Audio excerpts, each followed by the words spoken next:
So we do want to tackle some of these, I think, really good questions, but I wanted to start with a personal one of you. You're doing your PhD, and I'm interested in two things. The first one is just, what is it about? How do you explain it to a dum-dum like me that has a hard time understanding complex things? So I'm doing a PhD in organizational leadership with Eastern University, and my focus, I'm in the dissertation phase right now, and I'm doing my research study. So I'm focusing on women who work in Christian organizations, because it can be pretty challenging for women to be in leadership roles in any context, but it's especially hard in some Christian organizations. And what women often hear is that we need to develop more skills in order to grow as leaders, which can be absolutely true. And yet what we're finding is that it's the relationships that women have around them. So coaches or mentors or colleagues or family, those are the things that make the biggest difference for women in launching them and sustaining them in leadership. So I've got a survey open, and I'm inviting women to tell me about the relationships that they've had that have been significant for them. Okay. I think you answered my second question. Great.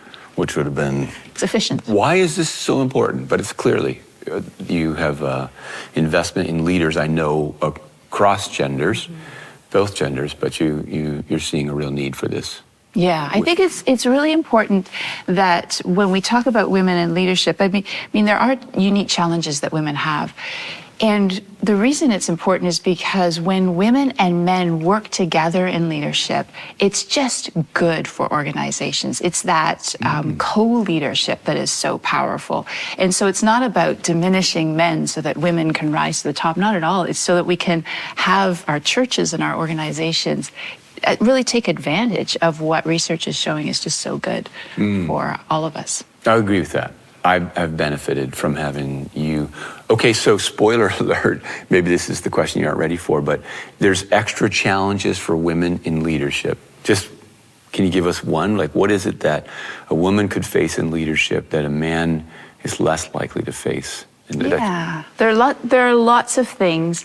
I think maybe the biggest one is that we expect leadership to have kind of a male flavor to it, if that makes sense. We've grown up with this, and culturally we expect that, and so it can be hard for women to have who typically have a different style of leadership, for them to be even seen as leaders. And when they adopt more stronger characteristics or characteristics to fit in with a male culture, then they can get almost punished for that. So it's what's called a double bind, and it can be pretty challenging for women.